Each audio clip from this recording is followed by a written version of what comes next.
So guys, what if Kakashi and Sakura hide a scroll for Naruto with all their secrets movie? The Hokage groaned as he shook at his wooden desk. His previous student was screaming demands at his face that he could not provide. He couldn't give him the answers he was seeking, because to be frank, he didn't have all the answers himself, and that was beyond irritating. Naruto. He barked at the young man before him. Kakashi-sensei. Where is she? Where is Sakura? The blonde ninja was fuming with rage, the glow of the 9 tails leaking chakra throughout the chambers. If Kakashi didn't do something soon, he'd have the unrelenting strength of the Jinchuriki in his office. He had to think fast. None of this was going according to plan. Naruto wasn't supposed to be back from an S-rank mission until next week, giving Kakashi more time to prepare. He needed time to arrange services and figure out a way to explain the situation to Naruto. The Hokage broke the seal hidden underneath his desk, exposing a secret drawer, the contents of which were bloodied, with lingering amounts of chakra. This situation isn't what Sakura would have wanted, and he was fully aware of that as he reluctantly tossed Kunoichi's bag at her teammate. Sensei, Naruto grumbled. What is this? Kurama's chakra slowly subsided and ceased to ooze from the Uzumaki before him. Kakashi wanted to breathe a sigh of relief, but his predicament was far from over. The blonde ninja impatiently rummaged through the bag, staining his hand red in the process as he touched the dried blood. He drooped the bag with a sudden realization of whose blood it was. Report papers crumpled in his hand with blurry, stained, slanted writing. Kakashi. He growled, fangs protruding from his mouth as Kurama threatened to take over once more. Sakura's supplies were discarded on the floor in a mangled pile at Naruto's feet. Kami, help him. How the hell was he supposed to do this? Kakashi slowly stood, but refused to move away from his desk. Least Naruto saw how bad he was shaking, fighting to keep control over his emotions. Naruto. Here's what I know. The Hokage closed his eyes. No matter how many times he rehearsed it in his head, no amount of preparation would be enough. The air thickened with tension. Sakura was sent as medical backup to the dispatched Anbu team. A new Rouge ninja with the ability to create new ninjutsu had been wreaking havoc in the Mist Village. According to her reports, 3 of the 6 members had already perished by the time she arrived. He waited for Naruto to keep up, unsure of how to proceed himself. Her reports, the ones you have stuffed in your hand, are incredibly detail-oriented, as Sakura, as she always was. Naruto's breathing stopped, and his muscles stiffened, unprepared for what Kakashi's next words would bring. The Rouge ninja, known as Daikonran, created the ability to drain chakra in a single touch and inflict his toxic blood in an unknowing enemy. After defeating the Anbu team with 3 subsequent deaths, Daikonran fixated on her. Sakura proved to be more of a challenge than the exceptionally well-trained Anbu team that I had hand-chosen. According to her notes, she evaded Daikonran's trail for 3 days, all while detailing the damage inflicted on her and how his toxic blood reacted in her internal system, and her slow descent into madness. Naruto's body was shaking intensely. He did not want to comprehend what Kakashi was inferring. He internally screamed, "It couldn't be true. It couldn't be true." Tears began to spill over the young man's eyes, leaving droplets on the bloodstained items below. You better believe I will kill whoever did this to her. You better believe it. Kakashi did not doubt Naruto's intentions. However, had Naruto returned on time, the Hokage's plan would have already been well underway. Naruto, you have her first-hand reports yourself. Maybe you can make sense of them. He clutched them tighter in his grasp, holding onto the parchment with dear life. What happened next? I need to know where she is now. Kakashi, where is Sakura? He belted between tears, barely able to breathe with mucus running down his face that he did not attempt to wipe away. Never before had Kakashi-sensei looked older than he did at that moment. He placed a quivering hand on the shinobi's shoulder to stabilize them both. Did he spare him the details? Never had he sugar-coated the truth. But maybe, just maybe this once had made an exception. We found her body. Both men jumped as the carved wooden entrance door cascaded from its frame as the wood shattered into unrecognizable pieces. Debris flew at their feet, scattered remnants across the floor. You. Lady Tsunade swayed in front of them, barely able to retain balance in her lush state. You. She screamed in a blood-curdling cry directed at her successor. Lady Tsunade, please, you have to calm down. I am sure this can somehow all be explained. Her assistants, Shizune, almost collapsed at the Kunoichi's feet from her expansive sprint after her master. It will be explained over your dead body, Kakashi. There were no formalities present as she spoke. Neither of the blonde ninjas would address the Hokage as Lord Sixth in their rage-fueled actions. Chakra flowed around a tightly clenched fist and down her arm in an uncontrolled frenzy. A black bingo book was crushed in her other hand. literally ripping apart at the seams with her unbridled strength. With all the force Lord Fifth could muster, she hurled the bingo book through the air. Kakashi did not attempt to dodge the makeshift weapon. Instead, as gracefully as possible, he caught the book mid-air, though he did not need to look inside to be aware of its contents. Again, the plans shattered before him. Neither of the people looming in the Hokage's office should be there. Not yet, not before he had time. Lady Tsunade, would you like to take a seat? His arm gestured to the chair in front of him. In an effort to stabilize herself, Tsunade gripped the back of the chair with enough strength to crack it down the middle. For the first time, she noticed Naruto, and he recoiled from the pungent stench of alcohol emanating from her body. With stiffened movements, Naruto asks, Granny Tsunade, do you know what happened to Sakura? Her bloodshot eyes trailed from rust-colored scattered items at Naruto's feet to the crumpled report papers in his hand. She swayed with drunken stupor as she reached for the parchment. Give me those, now. Even in her inebriated state, she was sure those reports would give her answers she so desperately sought.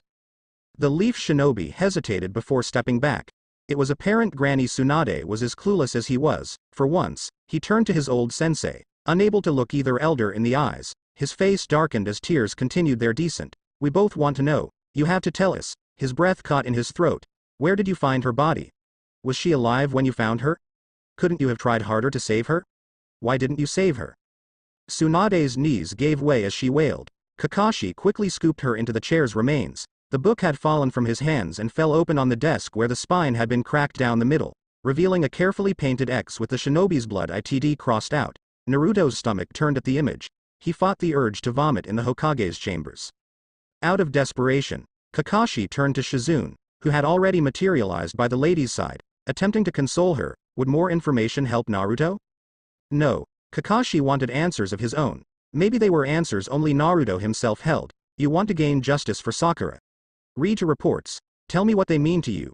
Sakura jotted down all her hallucinations. Most of them I can decipher for myself. The last few paragraphs on the final page make no sense to me.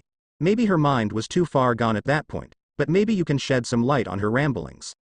Kakashi knew he had a plan of action with the information he had already gathered through the intel team. This plan had to work, or what remained of it at this point. Maybe he had no right to delve into the maddening thoughts of Sakura's mind, but he was desperate to understand what so badly tormented her. Naruto grumbled at what he assumed with a menial task before him, but if it was something he could do at this moment to bring peace to Sakura's soul, then so be it. He flipped through page after page of detailed medical jargon.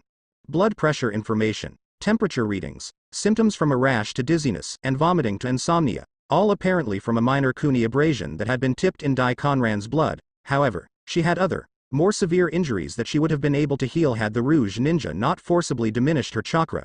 There was also intensive information on the deaths of the 3 members of the Anbu team, but he quickly tossed those aside.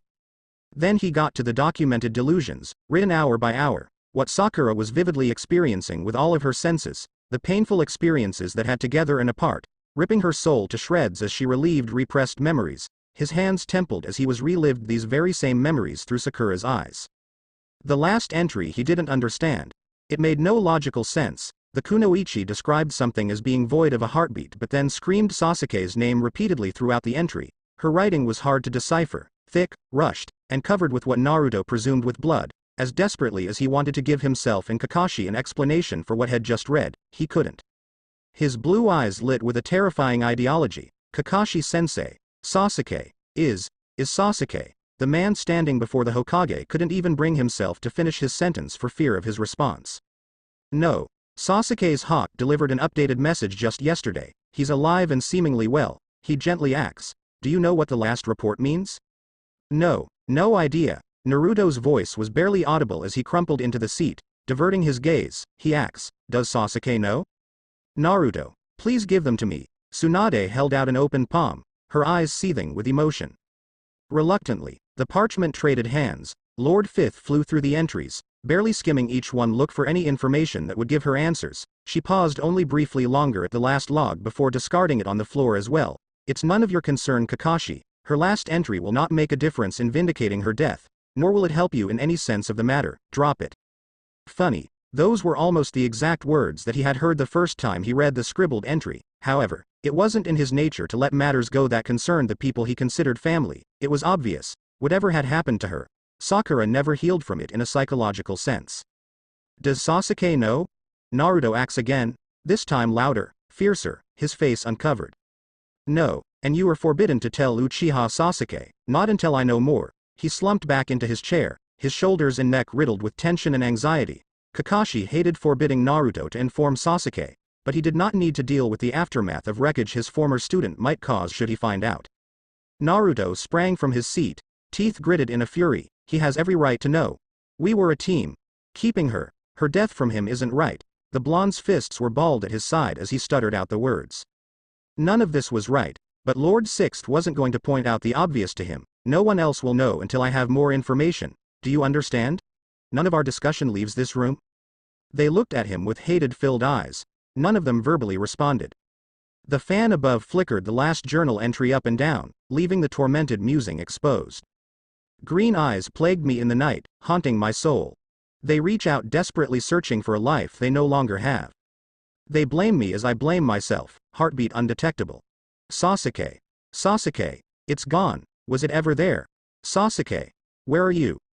A void. A vast void where there should be a heartbeat, a pulse. I ripped out my own heart with my bare hands to rid myself of this pain. No.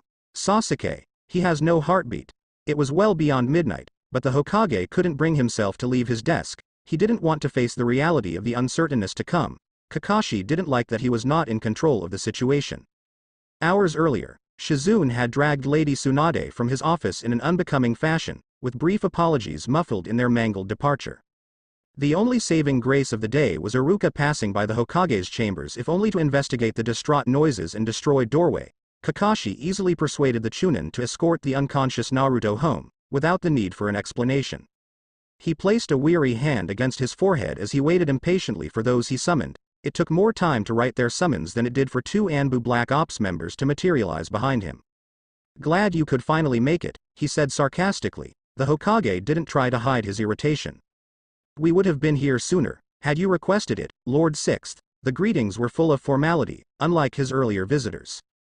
Though he knew this to be accurate, he also knew it had not been safe to summon them until now. Was his only response while he gathered his thoughts to update them. Plans have changed. We might be able to salvage Plan A, with some modifications, however. Be prepared for Plan B. He waved his hand in the air to deflect their rebuttals. They did not have the time nor resources for a Plan C. He knew they had unspoken questions. Naruto, wasn't it always Naruto?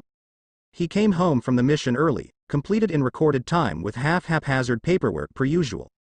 However, I was counting on his absence until next week. He looked up at the Anbu. We all were. He cleared his throat before continuing. Anyways, when he found out that Sakura had not been in Konoha for a month, and had subsequently left no information on her whereabouts, he started demanding answers from the village. It started innocently enough, but I summoned him here before he could do real damage. However, now he knows what Daikon knows.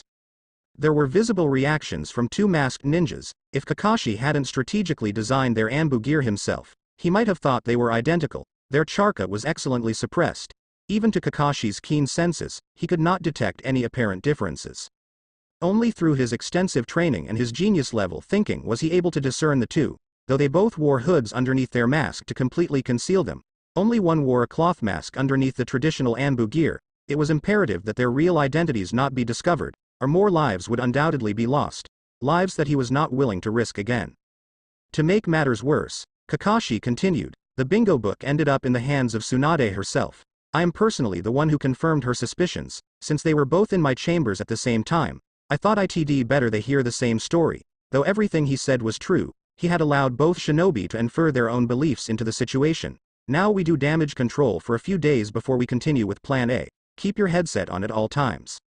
If something changes, I will need to inform the 2 of you immediately. Shizune will keep Tsunade under control and confined. Naruto needs 24/7 surveillance for the time being, understood? They disappeared more suddenly than they had appeared in confirmation of their new task. Just as rapidly, intensive amounts of chakra appeared on his radar. Apparently, Kakashi's night was far from over. This was the last thing he fucking needed. Uchiha Sasuke entered the Hokage's chambers through the window opening.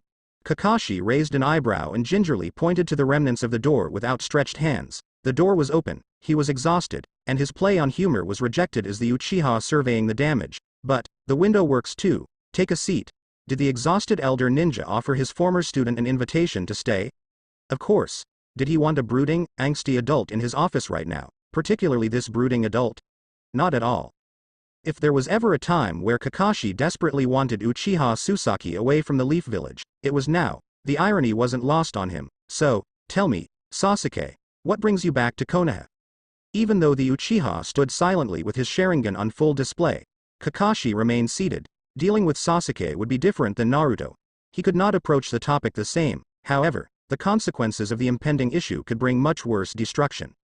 Still glancing around the debris and chaos, Sasuke dropped another bingo book on the Hokage's desk. I want answers, and from the looks of it, you might have them. His voice was even, not jumping to conclusions, but hesitant nonetheless. His movements were stiff, expecting the worst, unable to prepare himself for the impending truth. Kakashi let out a deep sigh as he stretched his neck. Answers. They all wanted answers, and this time, he could not provide them. About?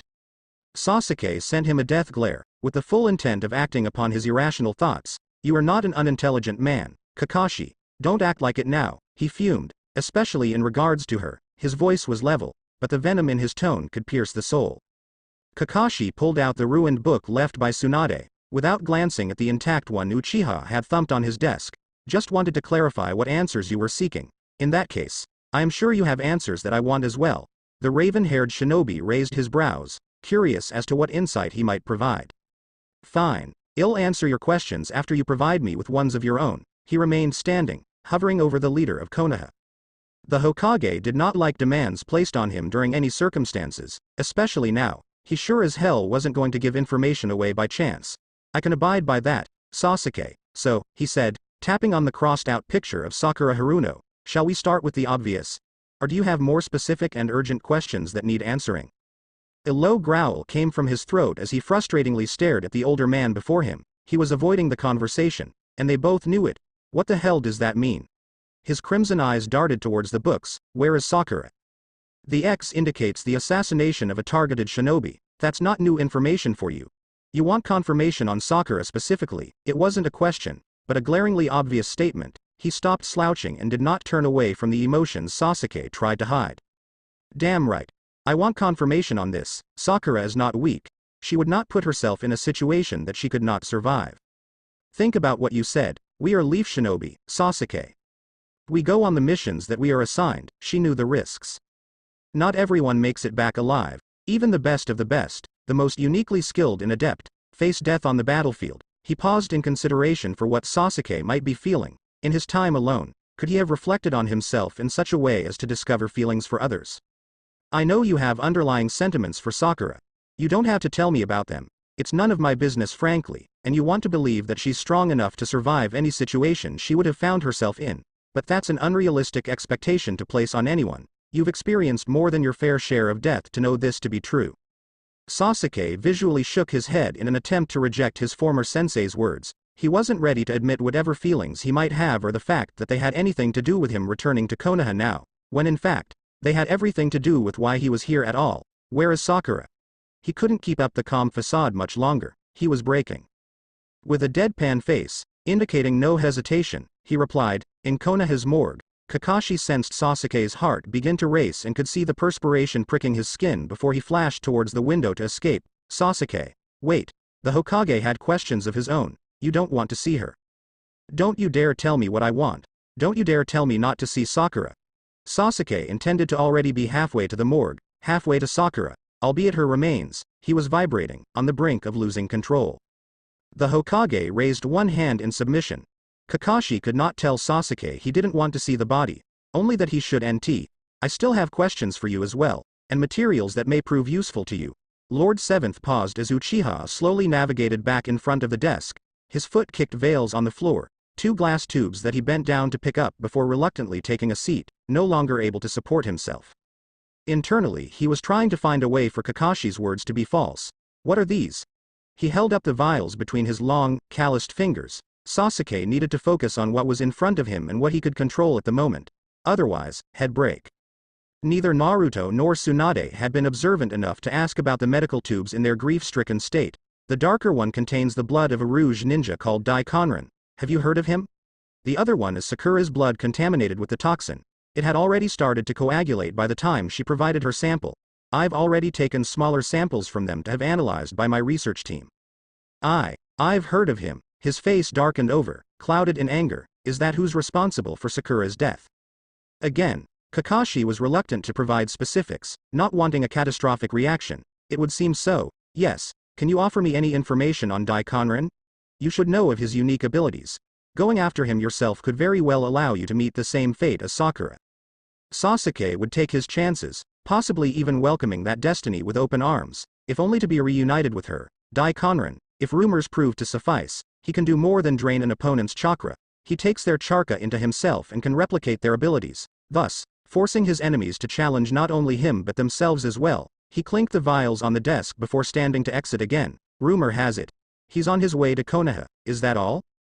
Kakashi pocketed the information for later. Sasuke's intel would prove to be invaluable. Not quite. Once more, he broke the seal on his desk's hidden drawer, removing the descriptive reports. I've read and reread these pages at least 10 times. They detail everything that Sakura went through in the 3 days that she evaded Daikon after the initial attack, all the symptoms of the toxic blood, how he mutilated the first assault team, and how he depleted her of chakra, leaving her unable to heal herself and unable to ward off the hallucinations. Sasuke was vividly imagining all the ways he would mutilate Daikon. Every last bit of torture had put him through before severing his miserable life. Hallucinations? Yes. I can decipher all of the meanings, but the last page. I want answers. What did Sakura go through that tormented her so much? Tsunade may have known, but she refused to enlighten me. I want your insight. Sasuke's Sharingan flashed brightly as he quickly scanned through each entry, photographically memorizing each handwritten notation. Instead of discarding them on the floor, he tucked each page behind the other. He paused when he got the last entry, just like the others had. Green eyes plagued me in the night, haunting my soul. They reach out desperately searching for a life they no longer have. They blame me as I blame myself, heartbeat undetectable. Sasuke. Sasuke. It's gone. Was it ever there? Sasuke. Where are you? A void. A vast void where there should be a heartbeat, a pulse. I ripped out my own heart with my bare hands to rid myself of this pain. No. Sasuke. He has no heartbeat. All he could confirm was Sakura's last thoughts involved him. And he had once again failed to protect her. He had failed to keep the person who meant everything to him safe. He aggressively flung the papers down. I have no idea what she meant. It made him feel utterly useless. Rage, anger, and vindication were all emotions he understood all too well. The emotions boiling inside now were something much more profound. He despised their intensity as heat swelled in his eyes that he would not allow to spill over. Kakashi nodded. If you think of anything, I ask that you inform me immediately. It's imperative I am not kept in the dark on this matter. He watched as Sasuke pocket the veils without protest or reprimands. Sasuke couldn't respond. He was afraid his voice would give away his emotions. He merely paused before making his descent through the window. Again, thought Kakashi, the door was still open. The Hokage tapped on the microphone underneath his mask, at the side of his neck. Did you get all that? Affirmative. Change of plans. I am sending another operative to monitor Naruto. You will keep Sasuke under strict surveillance. Don't stop Uchiha Sasuke from entering the morgue. That will only cause an unnecessary scene. Let him see the body. Keep track of his every move. I want an update on his every location. There was an audible groan from one of the Anbu. The other spoke. Isn't it wiser to keep surveillance on Naruto? Both Anbu were reluctant to trail Uchiha Sasuke. This was your plan to start with. Do not argue with your new instructions. Plan A will no longer be applicable after tonight. At dawn, we begin initiating funeral arrangements. Kakashi pinched his brow. I cannot stress this enough. Your chakra must remain undetectable at all times, understood? Aye. Both responded before reappearing on the morgue. Lying in wait for a broken-hearted shinobi would not hesitate to kill them if their presences were to be discovered. Without a word, the night guards opened the double doors allowing Sasuke entrance. Kakashi must have warned them there would be an unexpected visitor. A tall, curvy intel walked up to him, her heels clicking against the stone floor. I am the mortician and performed the autopsy myself. Here's the key. Chamber number 7. He snatched the key out of the mortician's hands. Oh, and Uchiha. To avoid having my office ripped to shreds, I've placed my official report on the table for you to access. He made no response as he flew down the corridor. So many thoughts raced through his mind. Had left Sakura in the Hidden Leaf Village because his sins weren't hers to atone for. Had offered her the premise of traveling with him next time, as he genuinely believed there would be a next time. Sasuke had left the night they shared and told her it wouldn't change the fact he still had to leave, believing eventually in their future, he'd have more nights with Sakura in his arms, believing that even though he did not deserve her, that they could be more than they were. The door to the refrigeration unit flung open and slammed into the adjacent wall. Sasuke jammed the key into Unit 7. He couldn't believe Haruno Sakura was no longer of this earth, not until he saw the evidence with his own eyes. With a hard tug, the tray storing the body revealed its secrets. He gasped. Softened white linen covered the body, exposing skin only above the shoulders. Bruises covered the exposed skin. Unhealed gashes no longer bled. Dark purple stains discolored the skin underneath closed eyes. Her cheeks' bones protruded from her flesh, showing evidence of malnutrition at the time of death. Someone had taken care of the body, whipping away residue from the skin and brushing dried blood off pastel pink hair. The mortician had even delicately cleaned the stone on her forehead. Sasuke's breath caught, momentarily unable to breathe as his shaking hand reached to touch her face. His lips quivered, he could not longer blink the tears away as they began their fierce descent down his face. Sakura. He choked. He pulled her cold, clammy body against his burning flesh. The linen slid down her body, exposing subsequently damaged flesh. Sasuke gripped her tighter against him as if he could press the life back into her. Sobs of grief and despair echoed throughout the room, as he desperately cried into her silk hair. He refused to pray for his damned soul, but he prayed to whatever god would listen to him to save her soul until they could meet again. Sakura. The Anbu team heard his wail, even with their position on the roof. One ops member looked away, uneasy with the intense display of emotions. The other one stood stoically still, unknown the rest of the world. They shed a silent tear that was consequently absorbed by the cloth mask. It wasn't supposed to be this way. Dawn was on the verge of breaking when Sasuke staggered through the morgue's doors once more, bracing himself against the stone wall. He had to remind his body how to breathe again as if he'd left the rest of his life back there with her. Being barely considered a legal adult, he'd experienced death in all of its gracious and horrific forms. In his relatively short lifetime, he had fought so hard to earn redemption for his sins, to find justice within himself once more, and this was his reward. He stumbled forward, unsure where his feet would lead him. Daylight mocked him with its angelic glow. Nothing could be further from heaven in his world. Sasuke needed closure. He needed the warmth of her skin against his. He needed her. The autopsy report was shoved into the pocket of his pants, unread. He didn't need the examiner's eyes when his own made him face an unwanted reality. Kakashi wouldn't provide him with any other answer, just more frustratingly annoying commentary. Sasuke knew he'd already gotten more information from the Hokage than legally allowed. Hospital records would be sealed to anyone other than next of kin, but they wouldn't realistically tell him anything he hadn't already figured out for himself. Around his neck, a metal key burned the skin above his shattered heart, reminded him of the contents locked behind it. The raven-haired shinobi clutched it like a lifeline to the other world and willed it to have answers otherwise lost to him. With every ounce of energy he could muster, Sasuke sprinted through Konoha's rooftops, invisible to unknowing eyes. Lord Sixth, the Anbu spoke into the headset. Copy. Uchiha is headed to Haruno's apartment. How do we proceed? The second Anbu pierced their partner with a glare beneath their mask, as if they could stop him from entering. Follow in pursuit. Do not intervene, only observe. Has he interacted with anyone? Negative. The second Anbu responded. Keep me posted, Hokage out. The small apartment was pristine and organized. It was like he was stepping back in time to the last night had spent in Konoha. Sasuke slipped the key back around his neck as he stood frozen in the doorway. The ceiling fan spun at a leisurely pace. Golden light dripped through the window against the back wall. Nothing about the home suggested it wasn't anything other than eagerly awaiting the return of its owner, not at first glance, anyway. Gently closing the door behind him, a wave of memories coursed through his mind. What were supposed to be the few precious hours he had left Sakura with were now hauntingly painful. Sasuke clutched his heaving chest as his eyes mocked him with her presence. Above the rooftop, Anbu invisibly crouched against the title, their charkas completed concealed from anyone, their heartbeats so low they were almost undetectable. The first one turned to their comrade. Did the detailing team remove all evidence of the last mission? Yes, they gave a finite answer. Then what could he possibly hope to find here? They mused, rubbing their gloved hand against their face. Nothing but tragedy and heartache. It wasn't supposed to be this way. That night, over a year ago, when he'd entered the apartment for the first time, Sasuke had the full intentions of departing quickly with short farewells. Sakura had inevitably invited him over to share a private goodbye. He could give her that. Nay, he owed her that much at least. I have something for you. It won't take up much space. I promise that it won't be a burden for you, Sakura stated as she clutched something tightly in her grasp. Inquisitively gazing at her, his brows merely furrowed. All right, he said, offering her the briefest of smiles. She owed him nothing, but he would accept whatever it was she wanted to give him. Opening the palm of her hand, a metallic objective reflected the light of the evening sun. It's a key, specifically to my apartment. I know you think it might be a stupid gesture, but I wanted you to know that you have a place to come home whenever you're ready. I don't expect us to be anything than what we are. That's not what this is about. It's.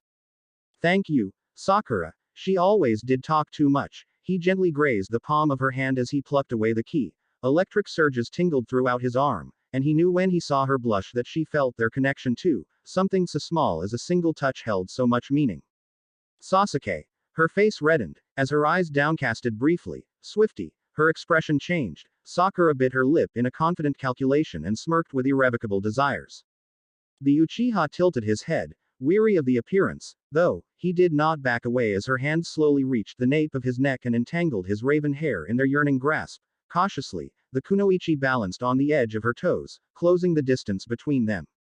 With all the grace and delicacy Sakura could enact, she placed her lips against his, knowing she was treading deep in uncharted waters. Sasuke sucked in his breath at the tendering touch of her lips, while his face was as impassive as ever. The palpitations in his chest gave his physiological reaction away. The gentle kiss intimacy shocked him to his core as he stood frozen in his stance.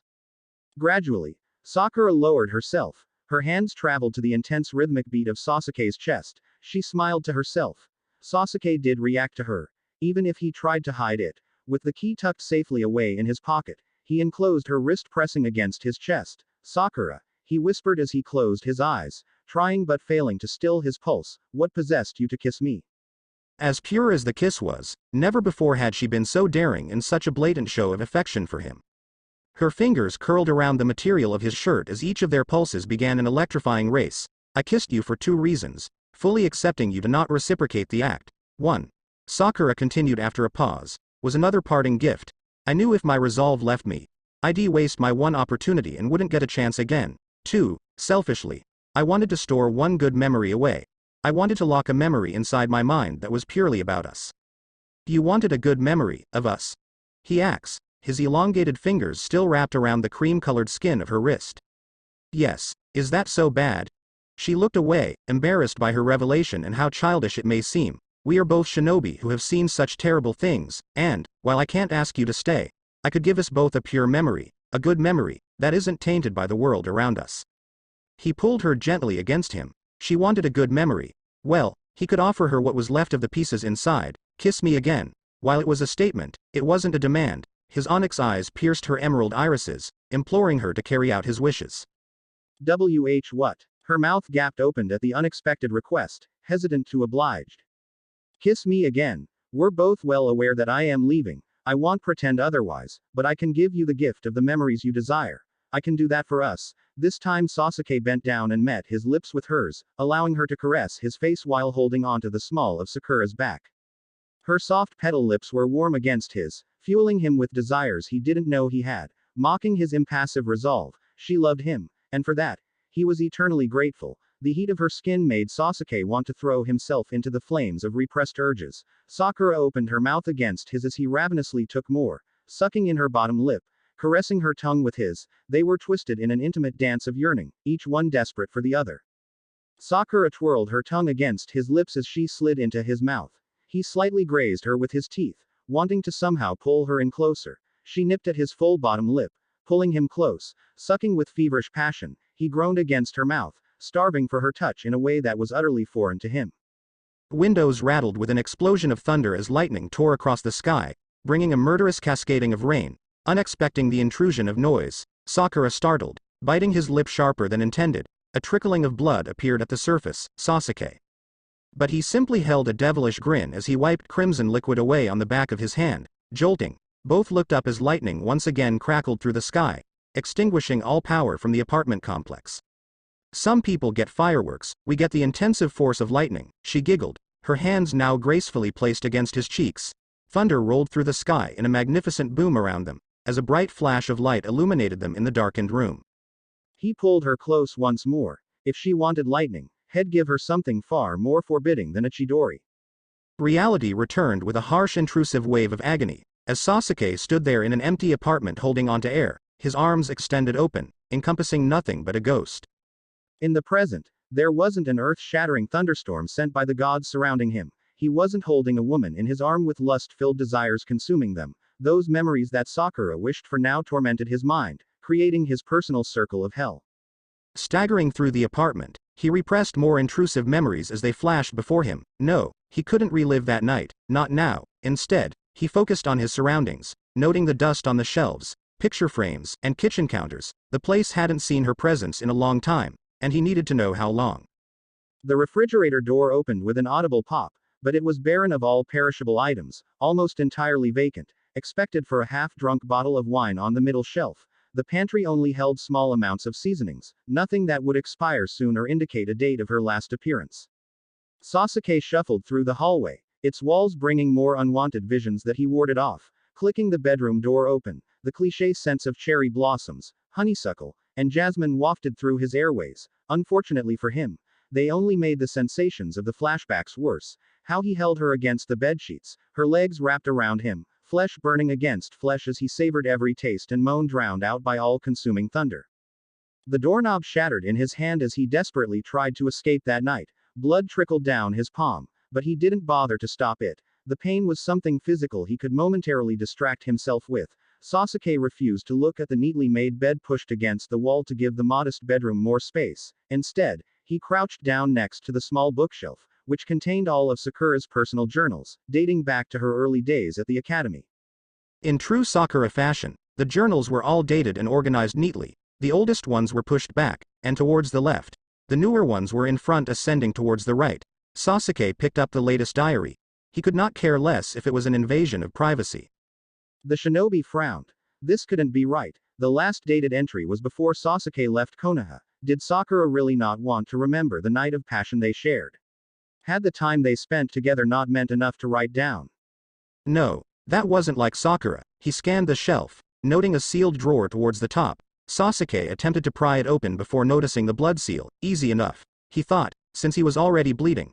The blood droplets had left a trail on the wood floor, from the doorway to the bookshelf. He pressed his palm against the seal. It hissed, smoke swirling before the drawer snapped open. A scroll thudded to the floor, which Sasuke promptly grabbed and spread out on the small dresser. The scroll was entirely blank, except for another small blood seal in the middle. Once more, he dripped his blood onto the seal. Only this time it hissed, his blood evaporating, denying him access to its secrets. Undeterred, Sasuke produced the vial of Sakura's congealed blood from his pocket. Sluggishly, the blood dropped on the seal. It cracked with a sizzle. A puff of smoke cleared before producing a wrapped package. The wrapping was abnormal. It wasn't merely any cloth material. This was Sasuke's old shirt that Sakura had commandeered as a souvenir from their night together. He untwisted the shelves of his shirt, revealing another diary. What was Sakura so desperate to hide? As he picked up the book to unravel their contents, loose documents fell out of the cover onto the floor. He realized he was still bleeding, and he did not want to ruin whatever was inside the book. Sasuke ripped the sleeve off his shirt and tied the cloth around his palm using his teeth. Turning over the fallen papers, he discovered they were medical discharge papers, from just over 10 months ago. According to the date, he read on. Diagnose: spontaneous abortion. Is the loss of a pregnancy at less than 20 weeks gestation, more commonly known as a miscarriage. The page was filled with more medical jargon, explanations for possible causes of miscarriages, treatment options, and recovery recommendations, but the words blurred together illegibly. Sasuke fell to his knees, dragging the scroll and journal to the floor with him. Sakura was pregnant. She had carried and lost his child, their child. Whose else could it be? He began hyperventilating as he processed this new information. How long had she known? Why didn't she tell him? Silent tears sprang from his eyes as he tried to comprehend what was written. Not only had he lost Sakura, but he had also lost the possibility of a family. Still, on his knees, he reached from the journal and flipped the pages until he found the date that coincided with the discharge papers. It read. Sakura's voice. Tsunade thoughts were confirmed with an ultrasound. I'd been overworked, purposely drowning myself in missions, research, and medical training, anything to keep busy. I wasn't even keeping track of the dates. When I fell asleep at my desk for 4 hours, in the middle of the day, Tsunade grew suspicious. I laughed at her. Me? A medical shinobi have an accidental pregnancy? No, impossible. Until it wasn't. Blood tests verified a positive result, but the HCG levels were low. Tsunade said it might mean nothing, but wanted to do an ultrasound to confirm. A tiny image of a fetus measuring at 7 weeks 3 days appeared on the screen, then Tsunade's face turned away from me, her eyes darkened. I did the mental math. According to my last menstrual cycle and the date of intercourse, the measurement of the fetus couldn't be accurate, I should be further along. I demanded to know why she wouldn't look at me. Sakura, I am sorry. I am so sorry, there's no heartbeat. There was no heartbeat. Sasuke slammed the book against the floor. There was more, so much more, but he couldn't read on. His eyes swelled with tears, he trembled on his knees, one elbow helping to support his weight, he sobbed inconsolably, mucus running down his face, tears staining the floorboards beneath him. No. He threw the dresser into the bookshelf, shattered each piece of furniture into irreparable pieces, scattering Sakura's lifetime of journals across the room. The crash of destroyed property was heard on the roof, just as screams of denial rang through their ears. The first Anbu turned to face the other. What the hell did he find in there? A burden that wasn't his to bear. Pain that didn't have to belong to him. Though the Anbu's voice held firm, displaying no emotion, tears burst through as soon as they heard him scream, and there was nothing they could do to prevent it. They couldn't intervene, or everything would be ruined, more damage would be done. So, the Anbu stood silently watching over Uchiha Sasuke as tears fell just as heavily into their mask. Abruptly, another Anbu joined them, making the team a trio. What are you doing here? Aren't you babysitting Uzumaki? The first shinobi inquired. Calmly, the new member stated, surveying, yes, but he traveled here, so I followed. They cocked their head at the first two. We're not allowed to intervene. Hokage's orders, remember. This is such. Don't you dare say it. The second Anbu glared. You'll give away all our positions, focus on disguising your chakra. So, what did Sasuke find that the detail team left? The newest Anbu asked. Yes, what did Sasuke find? The Hokage's voice echoed into their mics. Drop it. I give my word as a leaf shinobi that it will in no way affect nor pertains to the mission at hand. Stop looking for answers that aren't yours to find. The first shinobi surrendered with their hands up, shrugging in defeat. If that was the case, it wasn't really their business anyways. The three ops watched as Naruto Uzumaki began his ascent up the staircase to Sakura Haruno's apartment. They prayed silently for the best outcome possible, well aware of the turmoil that could possibly ensue. Sasuke wasn't the only one with memories of that night, though it felt like a lifetime ago. Sakura had cherished remembrances that she held dear, and she wouldn't have altered them in any way, despite the results of their actions. What they shared could have been coarse, unrefined, and primal. Instead, the moments of bliss they gifted in secret went beyond all basic fundamental urges. They not only proved their connection had long since existed but established an even stronger bond that would refuse to be broken by forces of a mortal world. That night Sakura intertwined her hand with Sasuke's as she pulled him towards the bedroom, letting her astute mind guide her in the pitch black created by the raging storm outside. He sucked in a breath. Sakura, are you sure this is what you want? Have you ever? He feared her rejection, but he wouldn't continue without her full consent. Sakura had never been more sure of anything in her life. You thick-headed boy, she mused, though he was far from a boy, but an almighty man that stood before her, kissing the bottom of his neck in gentle caressing pecks, she stated, if only you knew how sure I was. He let out a low moan. She had a dizzying effect on him. So, show me. He scooped her up, his forearm cradling her thighs as she wrapped her legs around him to ease the weight on his single arm. He didn't mind her inconsequential mass. Sasuke would carry her to the ends of the earth, through hellfire and back, but, in that enjoyable position, her pelvis was centered right above his, rubbing her still-clothed womanhood against him. Slowly proceeding towards the bed, with one arm wrapped around Sasuke's shoulder blades, Sakura left a trail of warm kisses from the base of the shinobi's neck and across his jawline. Pausing to bite the chiseled structure of his face softly, she felt the sensual moans of desire vibrate from deep within his throat as a tremble of heat swelled inside her. When their lips finally met, the passion-filled hunger drove them farther to the edge, reaching towards the cliffs of insanity. They had but this one solitary night and Sakura was determined to make every single pound of flesh succumb to her whims, to leave an everlasting impression that would never wash off. Somewhere between the caresses and lovely musing, Sasuke finally managed to place them on the bed, their shoes flying off, thudding against the floorboards. She placed quivering hands underneath his shirt and quickly discarded the article of clothing. Sasuke's torso was pressing in between Sakura's legs. His one hand braced against the wall, beneath him. She rocked her pelvis against him. Oh, Sasuke, the warmth of her gasp tingled against his ear.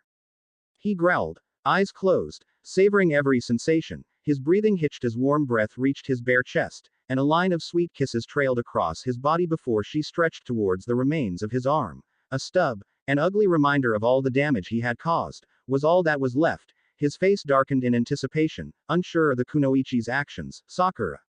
He asked huskily. Her lips met his flesh gently, kissing, loving the mutilated amputated part of his body.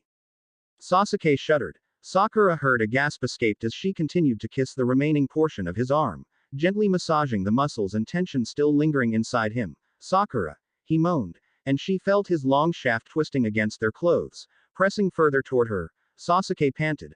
He looked at her in bewilderment, not knowing how to convey his emotions. You don't have to touch the parts of me that have paid for my sins, but thank you for making me feel human.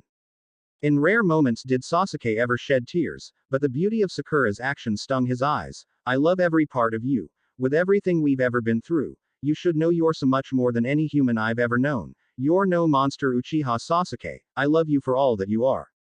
Words would have been a humiliating disgrace to describe the surge of connection as they collided. Sasuke lustily claimed her mouth with his, devouring her as his own personal drug. With each touch, he lost himself in this new addiction. The textiles covering their body were shortly disposed of until they were panting heavily in the arms of one another. Sakura's newly exposed chest rubbed against Sasuke as he held her close, stimulated her breasts with a wild sense of euphoria. By then, their eyes had sufficiently adjusted to the dark. The lovers could see the anticipation, the longing that reflected in their eyes. With his one arm, Sasuke hitched Sakura's leg over his shoulder. She mirrored his action on the other side, locking her ankles around his shoulder blades. Sakura flexibly bent, her legs lifted in a position to allow deep penetration. She angled her body forward, opening herself to him. Pulsations of heat flew through her as Sak's thick shaft delicately stroked against her vulva. Sakura. Sasuke panted, his chest heaving, his arm bracing his weight against the wall. If I hurt you, you have to tell me. She kissed him, placing a hand around his engorged member. Sakura pushed his shaft against her opening. You won't hurt me. The room illuminated with a blaze of radiant light. Striking across the sky outside, roars of thunder drowned out cries of pleasure as Sasuke's erection entered her folds. Filling Sakura with his girth, they moved rhythmically in complete synchronization, cherishing the euphoric sensation of their unity, holding each other with unspoken confessions. Their bodies illuminated by the nature of the god-like storm as they worship one another throughout the night. Declarations of adoration and affection murmured like the end of a burning candle, gentle and glowing.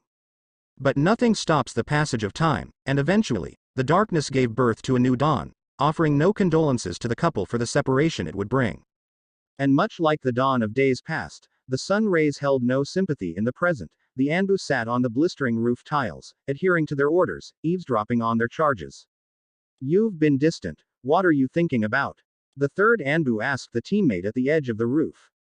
The feeling of being alive, it was an ominous statement and extremely vague, but no one needed to be privy to their inner thoughts.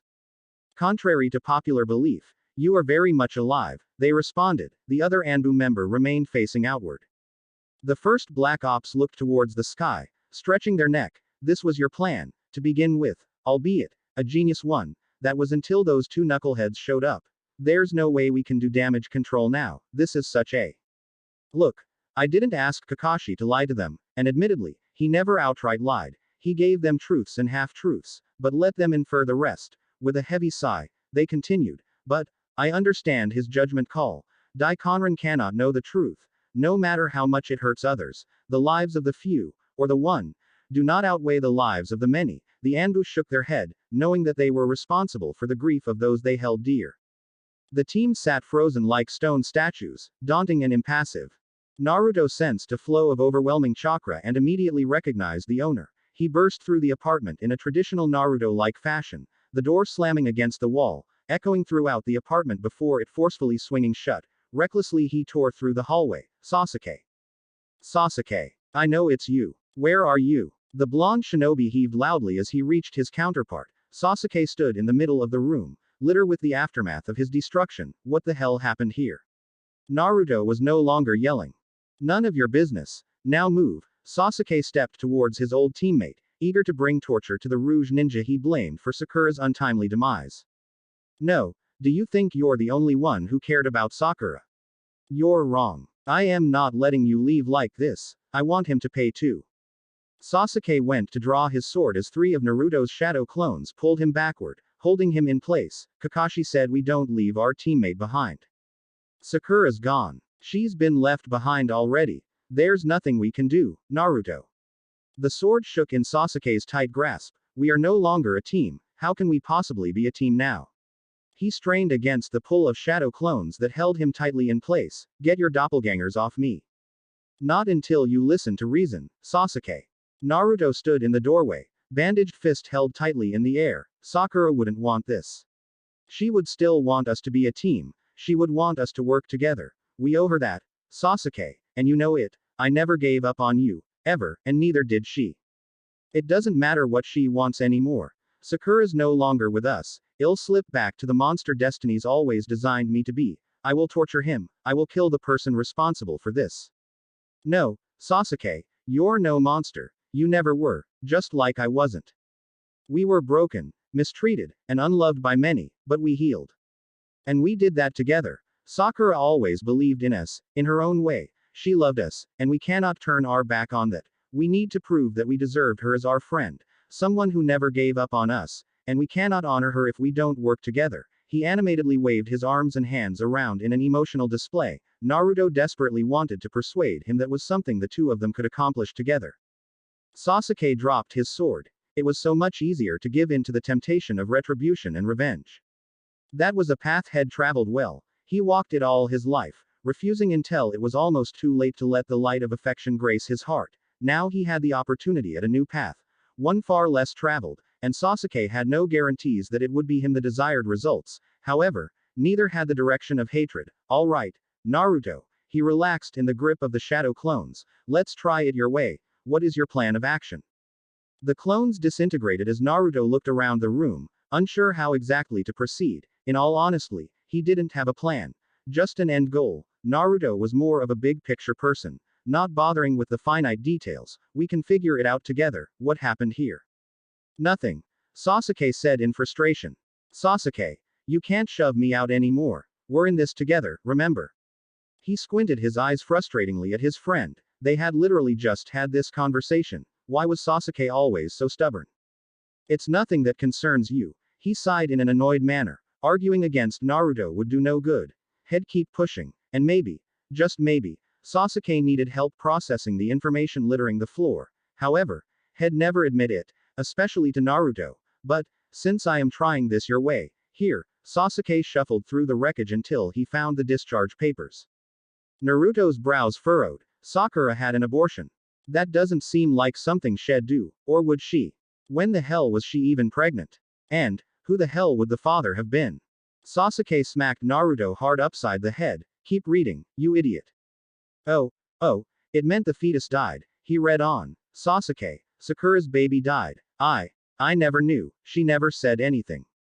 So, Naruto didn't know either. He looked away and slid down the wall, no longer having the energy to stand. She never said anything to me, either. Naruto looked puzzled, completely lost, until it dawned on him. His eyes grew wide. Why you and Sakura? Oh, man, Sasuke, I am sorry. I had no idea. Really, of course. Had always known that Sakura had feelings for Sasuke, but Naruto had no idea that those feelings were reciprocated at one point in time. He looked away from Sasuke and flipped through the rest of the medical documents the raven-haired shinobi hadn't bothered with reading. Did you see that they did genetic testing? What? Genetic testing? Sasuke looked at him in confusion. From what it says, they did testing on the fetus. Naruto continued to read, both truly saddened and intrigued at the medical advancements at the same time. My guess, Sakura probably wanted to know the reason for the miscarriage, but it doesn't give an exact answer. However, look Sasuke, this says the gender, eye color, family genetic traits. There's a lot here. I didn't think they could do this. Is this done under normal circumstances? Naruto couldn't even comprehend what would define normal circumstances in this case. What? Give me those. Sasuke hastily took the papers back, not knowing if his state of mind could prepare for the information they held. His head thumped against the wall, his eyes closing in agony. It was a boy, I would have had a son. Naruto stood silently above Sasuke, not knowing how to comfort him. I'll be right back. Don't worry. I am not leaving Sakura's apartment. He dashed the hall. Why would he worry? Though for once, Sasuke was glad he wasn't alone in his pain. He had the support head never allowed himself to accept before. Where are you going then? Sakura always keeps wine here. Sake, something. We cannot read those papers sober. Sasuke heard rustling in the kitchen. Cupboards open and shut. Dishes bang together. Ah, ha. Here it is, finally. Naruto found what he was looking for in the fridge, and quickly thudded back towards the room. Naruto slid down beside him and crossed his legs. This won't be enough. It's only half a bottle, but it's a start. He pulled the cork out with his mouth and offered Sasuke the first drink. Sasuke willingly accepted and chugged down a gulp that sizzled down his throat. He would have had green eyes. Naruto was right about one thing. Half a bottle wasn't enough. Their cheeks slightly reddened from quickly inhaling the alcohol. Sasuke had found the journal with dates coinciding with the papers, but, the more answers he had, the worse he felt. So, Tsunade performed a D&C, whatever the hell that is, to gain tissue from the fetus to do testing. Naruto began to reread the journal entry, trying to read it between the smudges and tear stains. Stop saying fetus. He would have been a baby. Of course, Sasuke knew the word fetus was the technical terminology, but it created disassociation that Sasuke didn't want. Naruto nodded, and then Sakura requested to go on a bunch of S-ranked mission to bury the pain, but she couldn't. Hey, Naruto, Sasuke was looking at the same medical page he had held in his hand for the last 10 minutes. The child, he held the genetic characteristics to develop the Sharingan, voicing it out loud gave him a connection that he didn't know he wanted. Sasuke. Naruto was unsure how to proceed, knowing both of them could be highly reactive. I am sorry you should not have to go through this. No one should. Sasuke was exhausted. He laid the papers down beside him. Naruto still had the journal in his hand, flipping through the pages. She never says what caused the miscarriage, just list possibilities, like cells not dividing correctly or failure to attach correctly to the uterine wall. I have no idea what any of that means. It's all just medical nonsense to me. Sasuke head rolled to the side. He was just intoxicated enough to ask a difficult question. Did she ever mention me? Did she ever talk about me? Naruto's eyes narrowed as he tried to recall specific conversations. They were both so busy with missions all the time. Did Sakura bring him up directly? Or was it Naruto who brought up Sasuke during a conversation? Honestly, man, all I remember is whenever someone said your name, it always made her smile, and she wished that you were safe, wherever you were. That was enough. That was more than enough for Sasuke. He was emotionally exhausted. He was physically exhausted, but he couldn't rest just yet. He brushed away tears that had formed. Naruto clasped his shoulder and squeezed. I have an idea. Naruto, to defeat Daikonin at whatever cost. But, if we're going to do this your way, we should talk to Kakashi first. Sounds like a plan. Naruto stood first and held out his hand towards Sasuke, helping to lift him to his feet. They're headed back your way, Anbu number 3 reported in his microphone. I'll be waiting for them. We'll make our way there. Number 2 stated, slowly standing. Wait, we already have a plan in place. I'll head straight to your office and help convince them to stay the course. Our way makes strategic sense. If Daikonin gets access to either Naruto or Sasuke's chakra, we're fucked. This is such a fucking drag. I need a smoke. Number 1 disappeared quickly, leaving his comrades behind, knowing they'd undoubtedly catch up soon enough. Before we reach the Hokage's office, could I interest you in adding to your disguise? The third Anbu member offered the other. What do you have in mind? They knew the smile hidden behind the mask was finally one that had learned to be sincere, as they pulled out a paintbrush. The construction crew had momentarily finished installing the new wooden door, complete with artistic carvings representing the Leaf Village. It had been a rushed job, but the artist had taken their time to present the Hokage something worthy of display. Nara Shikamaru stood in his Jonin attire at the corner of the desk, slouching, hands in his pockets. Kakashi sat with a steaming cup of chai tea, rereading a Makeout series book, biding time. We have some options, Lord Sixth, although, as the Jonin ran through all the possibilities in his mind, he knew that some of those options would undoubtedly prove fatal. Let's see what they have to say. Kakashi flipped the page. Let's see what who has to say. Naruto once again burst through the Hokage's chamber's doors, albeit with a little less drama than the last, his arms crossed as Sasuke followed suit. Speak of the devil, just the shinobi we were talking about, that's a brand new door. By the way, maybe you can make this one last longer than a day. The Hokage sat down his book, and please, if you're going to destroy something, do it outside of my office, it's rather annoying to have to still clean up after you, take a seat.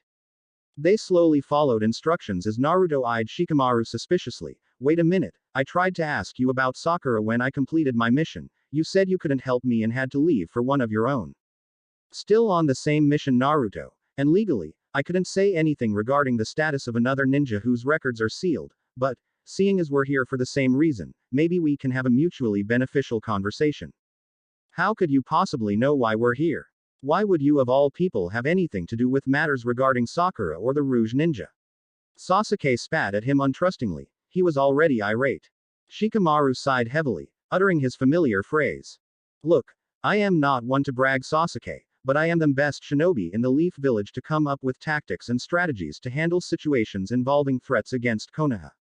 The rogue ninja, Daikonin, is a huge threat to the village, both shinobi and civilian alike. He paused, not unafraid to look the Uchiha in the eyes, unfazed by the death-like glare. No one here, including myself, would doubt your unique abilities and assets as a ninja that could assist us in this matter. But, to be frank, no one knew where the hell you were, and you're not exactly the easiest person to get a hold of. Sasuke was not a patient person, and he did not have time for trifle banter. Well, I am here now, and if your skills had any merit, you'd have taken care of this issue at hand already, and Sakura wouldn't be dead. Maybe you do have some sort of a convoluted plan. Obviously, it's inadequate, so I've decided on one of my own. The Hokage leaned forward in his desk, hands folded. Of course you have. Let's hear it, Sasuke. You wouldn't tell me until we got here, which was completely unfair by the way, and I don't think it's Shikamaru's fault, he's only trying to help. But Sasuke held no loyalty to Nara and shrugged off Naruto's comment. Anyone who could have prevented her death and failed to do so, I personally hold responsible for, including myself. If had only known, my plan has some basic assumptions. 1. If you have a strategy in mind, ideally you have his last known location. Assumptions 2. It would be inherently devastating if Daikonin drained Naruto of his Nine Tails chakra, so, I'll use the data you've already collected to go after him myself. Naruto would be of more use to the village by staying and less likely to fall to the same fate as Sakura. Therefore, I'll go alone and kill him myself, after he's made to repeatedly feel every wound he inflicted on Sakura with my bare hands. What? Naruto jumped up from his seat. That is the exact opposite of what we just talked about. Were you not part of that conversation? 'Cause I thought I was talking to Sasuke. He animatedly waved his appendages in the air, clearly distraught. You've lost your goddamn mind. Enough you two. I am getting too old to play referee, Sasuke. While I personally have no qualms about you killing him, by all means, enact the final blow. Your method won't work. Naruto, you must absolutely stay in the village. That's not saying you won't be of use. I could use your strength. I could use both of you. That is if you're willing to listen to what Shikamaru has to say. Hear him out. Kakashi smiled underneath his mask. If you don't listen and choose to act like children, Naruto, you'll be under lockdown until Daikonin is captured, and Sasuke will not be allowed to access the data. You'll be on your own, which will make facing him 10 times harder. Both the shinobi sent daggering glances at Shikamaru, narrowing their eyes in disgust. Sasuke heavily debated walking out of the room and simply forgetting the conversation he had with Naruto. However, part of his redemption journey and self-discovery were finding new paths to travel. Right. This'll be easy. What a drag, thought Shikamaru. I am sure you'd like to know why your highly detailed plan won't work, Sasuke. He spat sarcastically and sighed. You see, you cannot let Daikonin touch you. Hell drain you complete of your chakra in a single touch. Then hell be able to replicate any ability you have, no matter how unique it is. There's more. According to Sakura, he can access your memories as he drains your chakra. All his weapons are laced. Wait. Go back. You said Sakura. What do you mean? When did you talk to her? What else did she say? Sasuke demanded with a venomous tone. 72 hours without sleep was catching up on Shikamaru. His eyes slightly widened with the realization of his mistake. He closed his eyes before looking up towards the ceiling. Asuma, help me, Sai and I were sent on a rescue mission. Our orders were to retrieve and bring back any member of the Leaf Village. Dead or alive, we found her in the cave. Daikonin was hunched over her, describing everything he would to do her body as it decayed. It was disgusting, even in her current state. Unable to move, laboring to breathe, she fought back. She didn't give up. Sakura sensed us coming and kept him talking to distract him as we came up from behind. I used my shadow imitation jutsu against him. I didn't know it at the time how he was able to drain chakra, so I was fortunate that this was an indirect touch, thus allowing me to retain my abilities. Sai quickly removed Sakura from the cave, while Daikonin fought against my jutsu. I've never experienced resistance so great before. The forces of chakra he has absorbed are terrifying, and he's only getting stronger. He's a fucking psychopath. Had become infatuated with Sakura and her abilities. He sent a jolt of his own chakra, as well as a slew of toxic-laced kuni in my direction.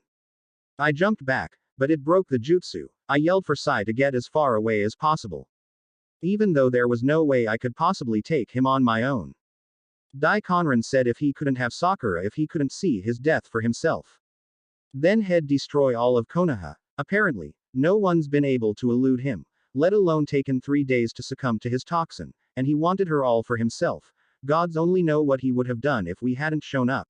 Shikamaru took a breath.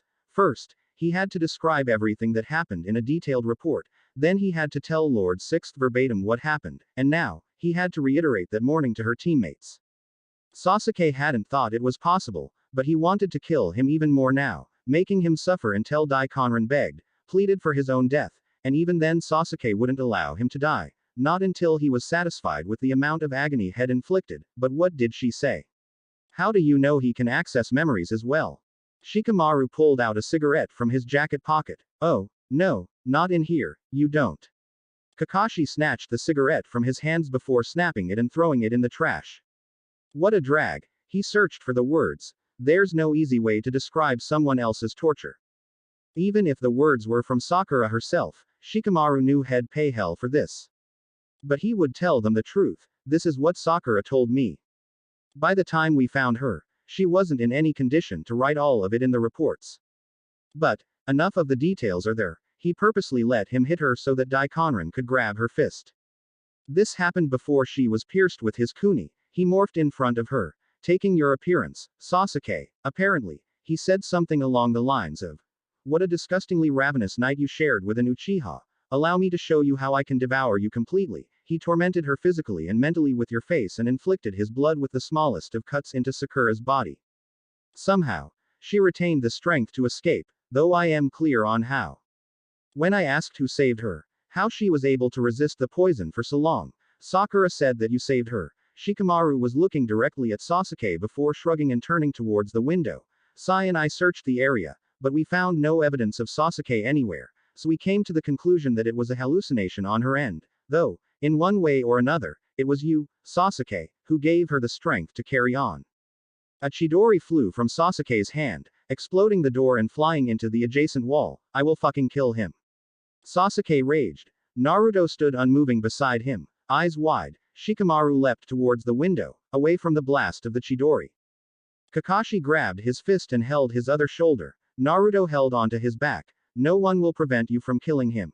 By all means, he's yours. We'll hand him over to you directly, which will be a fate worse than any mere execution. However, we will do this my way, do you understand?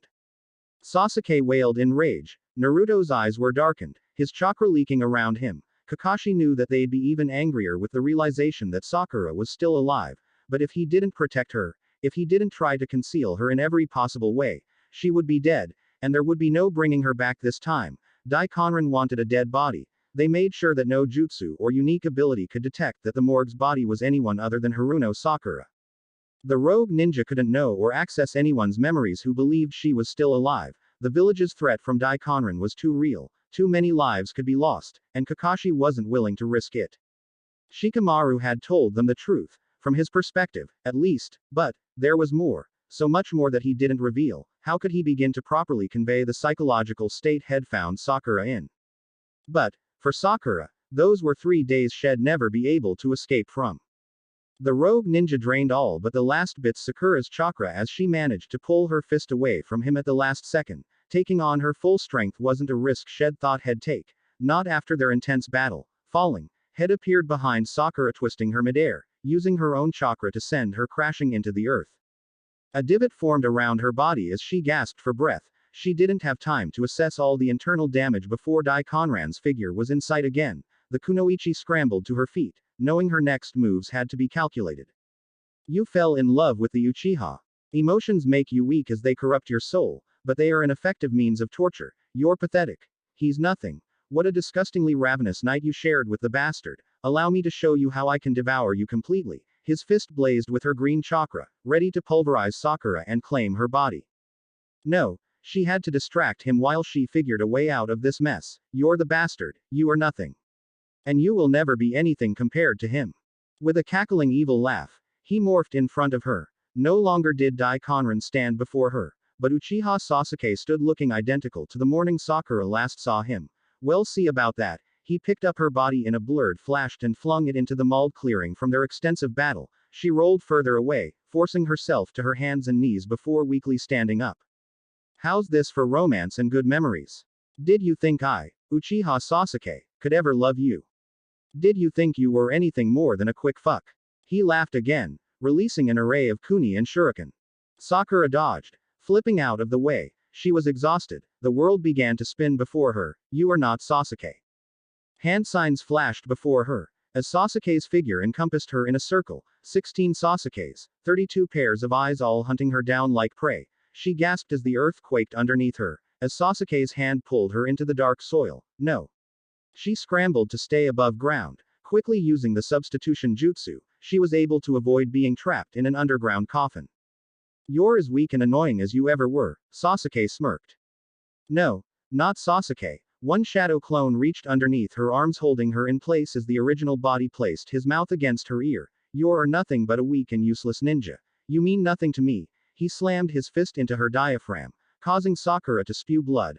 I will never come back for you. Using Sasuke's fist, Daikonran slammed it into Sakura's cheek, fracturing her bone. Looks like I am the one who bruised your face this time. She spit bloody bile at him, forcing herself to remember that this was not Sasuke. Go fuck yourself, Daikonran. You will never be half the man Sasuke is. Warm breath reached her ear as he kissed the base of her neck, running his fingers through her pink silk hair. Does this take you back to that night? The night I used you. He tightly gripped her tangled strands, forcing Sakura's head back, a kuni at her throat. She felt a hand reaching up her shirt headed for her breasts. Go to hell. Sakura forced half of her limited chakra into her elbow with all the strength she could muster, swiftly delivering it into his chest, cracking his breastplate. As her attacker stumbled back, she ran, sprinting as fast as she could towards the tree line, her vision going in and out. Two of the Sasukes tripped her, shoving her face into the dirt.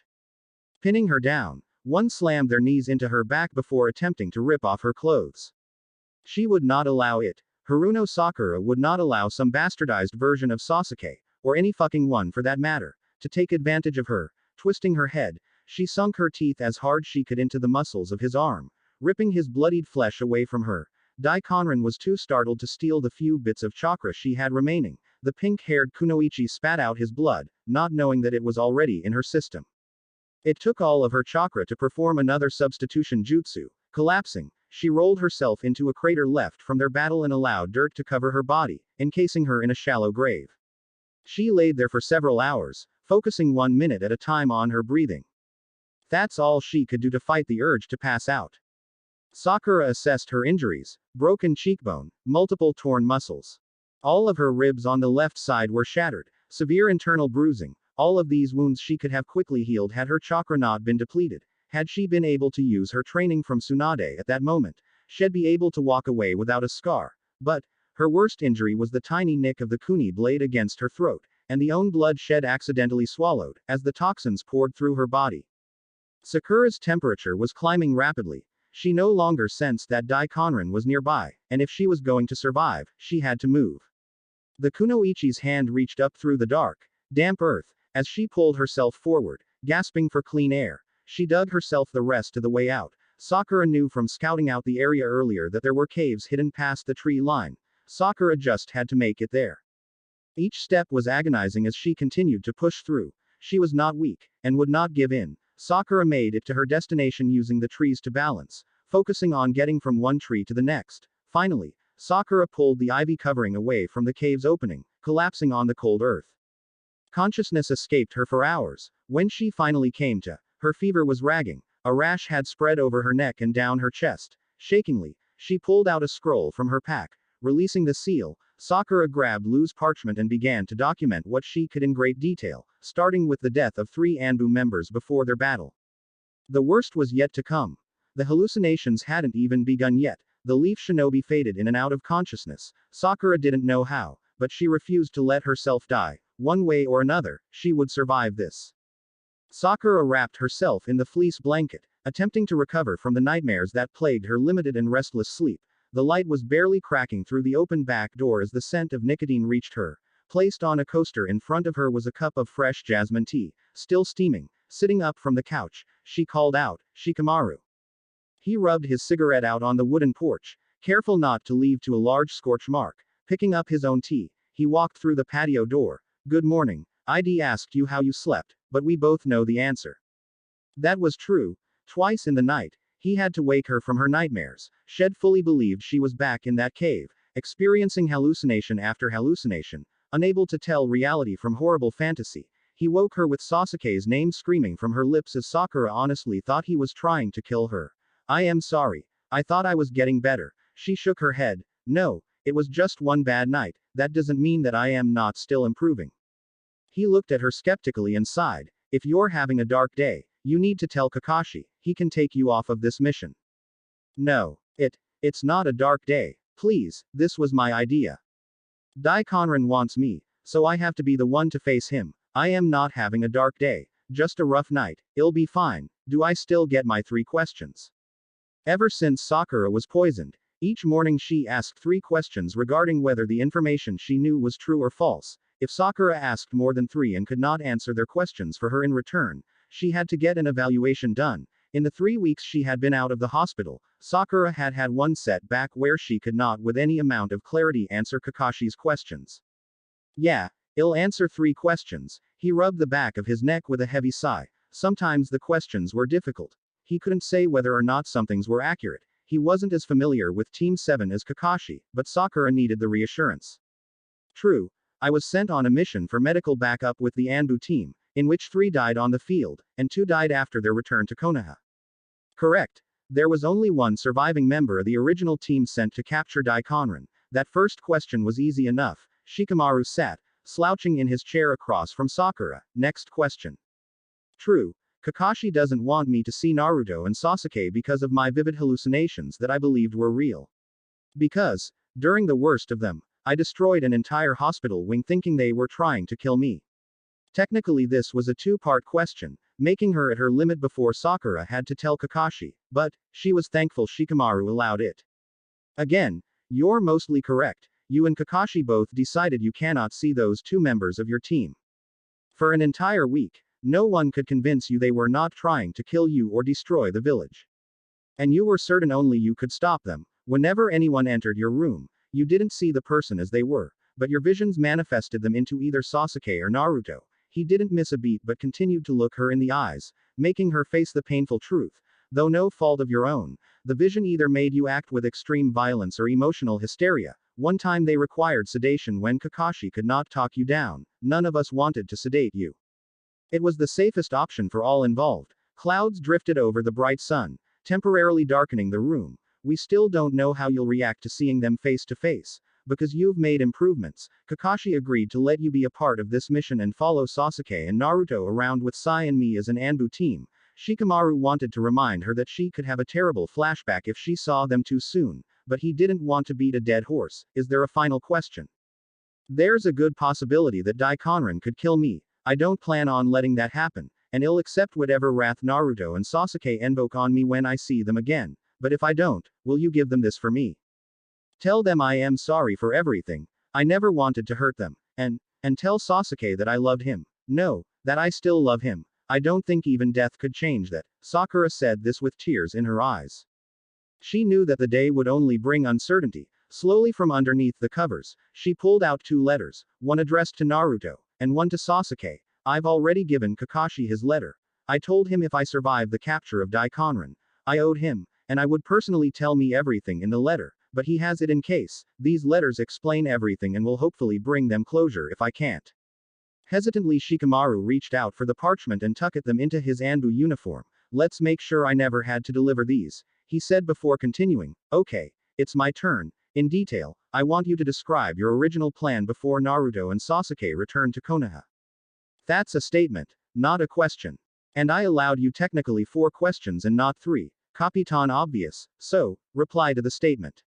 The plan was to convince Daikonin of my death. Strategic members of Konoha Shinobi were given fake bingo books to plant in various locations that Daikonin has been known to frequent.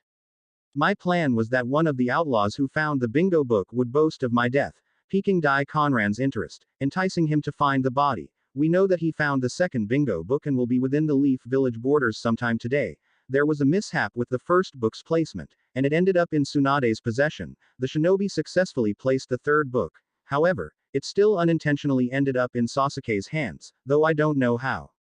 Part 1 is still in place. Daikonin is on his way here, seeking out my dead body. Had Naruto and Sasuke not shown up, we would have had our Anbu team ambush him at the morgue, with a group of highly specialized ninjas, including Kakashi, you, Sai, and myself. We all know how deadly it would be to have our chakra drainer.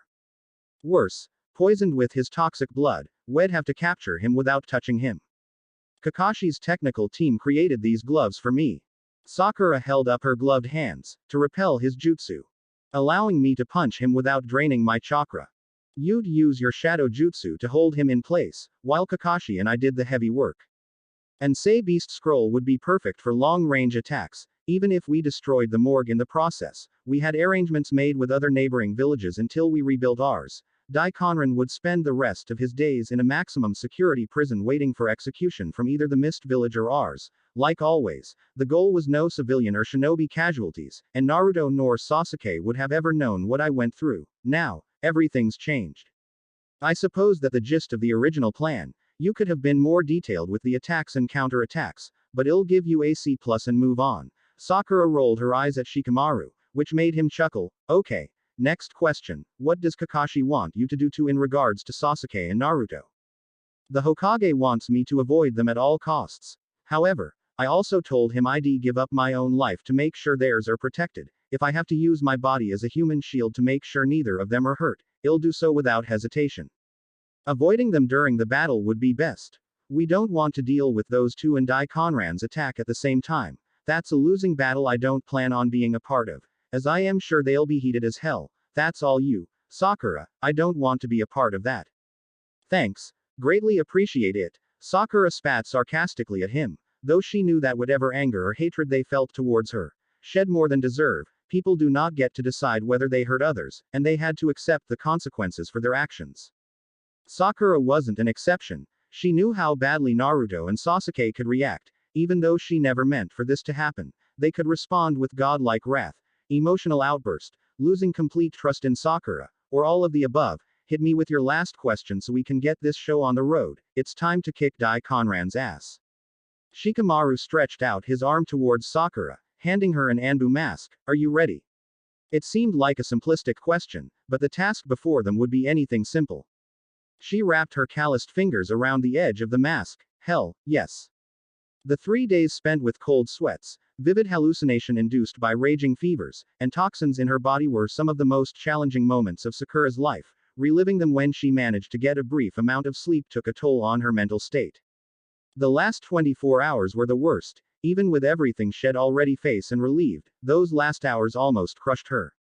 Sakura crawled into the corner of the cave, her body pressed against the hard cold rock, scraping her exposed skin. No. She swiped at her vision with the kuni clutched in her hands, crossing her arms over her chest in the small crevice. You don't get to kill me. Naruto, get a hold of yourself. Sakura swung madly at the 9 tails, feeling each of the invisible wounds it inflicted on her skin. She screamed in agony as she felt Kurama's claws rip into her arm, tearing away the muscles. Sakura clawed at her inact arm, gripping tightly at her imagined pain. The rash from the toxin was spreading down her body. It had traveled down her forearms and her torso towards Sakura's navel. Her afflicted skin was red, with peeling scales and painful blisters that would pop and ooze if agitated. Sakura threw her kuni at the image of Kurama before her. He disappeared in a puff of smoke, Sensing an approaching enemy, she quickly grabbed several shurikens. The kunoichi armed herself, crouching down to defend her position. In doing so, she scrapped her right arm along the jagged rock wall, causing pus to seep from the wounds. Come at me. I know you're there. Sakura thought she was screaming, but in reality, her voice was barely louder than a whisper. Her throat swollen where Dai Conran's kuni had cut her. The pink-haired ninja's pores beaded with sweat as her fever continued to worsen. Sasuke flew at her like she was envisioning his genjutsu all over again. His fist plunged at her, splitting through her chest. She made an inaudible wail as her body slid against the rough surface of the cave floor, scraping her back and causing further abrasions on her arms. Blood stained her pink hair when the back of her head collided with the stone wall. Sakura quickly lost consciousness, giving her a momentary reprieve from the hallucinations. Why didn't you save me? Sakura jolted awake. Glowing green eyes looked down at her, full of anger and hatred. Why didn't you save me? She backed away, tears streaming down her face. I am so sorry. I didn't know.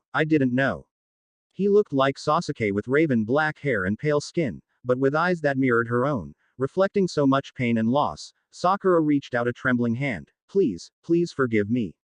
I didn't know. She closed her eyes tightly, tears streaming down her face, soaking her clothes as they fell.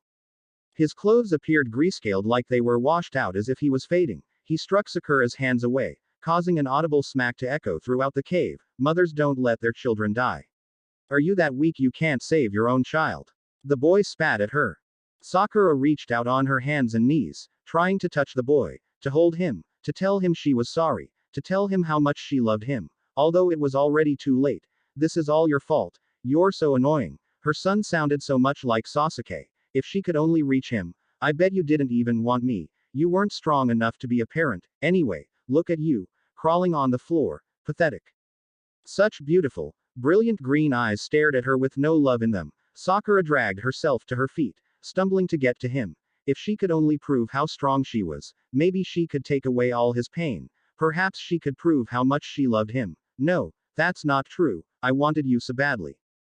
I'd give up my life if it meant saving yours. Please forgive me. I love you. Sakura toppled over, wrapping her arms around the boy before her, just as she used to embrace Sasuke when they were children. Please believe me, she begged. I love you. Sorrow and despair replaced the boy's rage as he faded away with tears in his eyes. Then why didn't you save me? You could have saved me. This is all your fault. I hate you. Once more, she fell to her knees. Blood pricked the surface of her skin. No. Please come back. Please. Her fever climbed another degree. She ripped off her shorts in an effort to cool her body and removed her torn and bloody shirt. Sakura closed her eyes. Her vision was too blurry now to see things clearly anyway. She seized from the intensity of the fever. You've won. I've got no more fight left in me. It's over, Sakura sputtered when she finally came to. You're so annoying when you talk like that. Are you the angel of death? Are you here to kill me?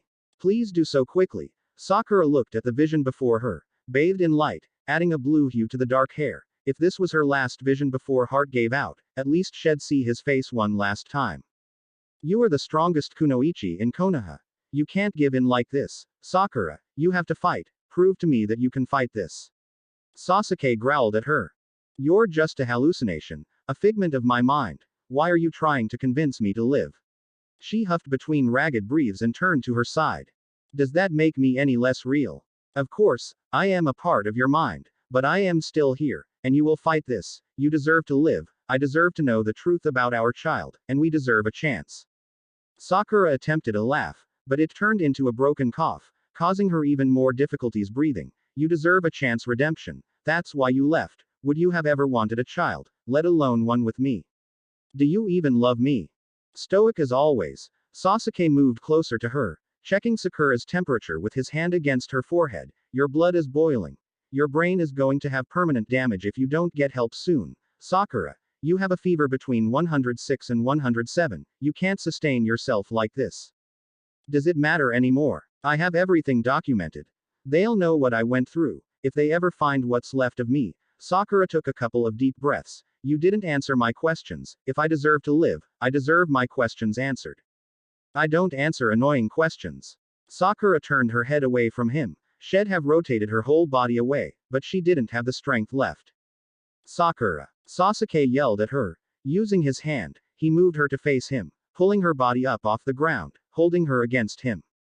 You're pretty strong for a figment of my imagination, though you're just as fucking stubborn. She didn't care if he wasn't real. Sakura leaned against him, imaging his warmth around her. I love you, it doesn't matter if you never loved me, her eyes closed. He tapped against her cheek. Stay awake, Sakura, you can't sleep right now, how can you say that I never loved you? I've done some horrible things in the past, but I am trying to change. I am trying to show you how I feel, even without the words to describe those feelings. Sasuke, I am so tired, I can't. Sasuke bent down and placed his lips against Sakura's. Her eyes flew open at the shock of his actions, her pulse quickened a little bit faster, proving she still had life within her. Do you dare die on me? He kissed her once more, trying to give her the strength to carry on. Sasuke deepened their kiss, begging her to hold on. We have to try to push some of the poison out and clean the wound on your neck. It's too late. It won't make a difference. It's never too late. You're going to try anyway. He snapped at her. This is going to hurt. Sakura winced as Sasuke reopened the small wound on her neck and began to push gently. Pus and discharge began to drain out until a trail of black liquid began to flow as well. Sakura tried to force Sasuke's hand away. It hurts. She squirmed. Look at me. You're strong enough to do this. Hang on for a little bit longer. Eventually, the flow became red with fresh blood, alleviating some of the pressure around her neck, easing the pain. There's still poison in your system, but this will give you a fighting chance, and you know it. He helped her to dress the wound and put ointment on it. Deep down, Sakura knew he wasn't real, but Sasuke gave her the strength she needed to live. She placed her hand against his cheek. Thank you. His brows furrowed. Someone's coming. Sasuke's look intensified. You have to stay strong. Promise me you'll live through this. His fingers traveled through her tangled pink hair. Stay with me. Don't leave. Daikonran's shadow filled the small cave, as he cackled with triumph. Sasuke squeezed Sakura's hand to let her know she'd never be alone, giving her the will to fight. She forced herself to stand and face him. Outside of Shikamaru's first-level apartment, Sai appeared before them, already in his Anbu uniform, holding a paintbrush. We need to touch up those temporary tattoos before the mission begins. Sakura looked at her exposed skin. The swirling of the ink that Sai had done seemed almost magical, but that was the point. They looked great to me. She twisted her arms around as she said this, looking at the black and pale pink swirls that Sai had given her. These markings almost reminded Sakura faintly of her physical appearance when releasing the strength of 100 seal. One more chakra-infused touch-up will help not only to disguise your chakra but to give you extra strength. Not that you need it. You've hit me hard enough to prove that. Sai swirled the paintbrush against her cream-colored skin, twirling the bristles as they glowed in the sunlight. Thank you, Sai, Sakura replied. The whole process had taken less than 2 minutes. Her face and pastel pink hair were completely hidden, and now hopefully, her body would be tricky to identify as well. Between Kakashi's specially designed Anbu gear and your new tattoos, it'd be extremely challenging for anyone to recognize you. Let's hope that plays to our advantage with Daikonran. Also, not that I particularly care if we're on time for a mission usually, but this is one that I don't think we should be late for, even though it's going to be a drag. The 3 Anbu members nodded at each other before disappearing to relocate to their designated posts.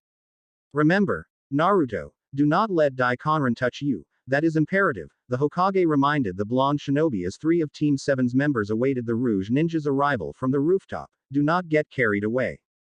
Alright, but you better believe I am going to give this bastard everything he has coming, Naruto snarled.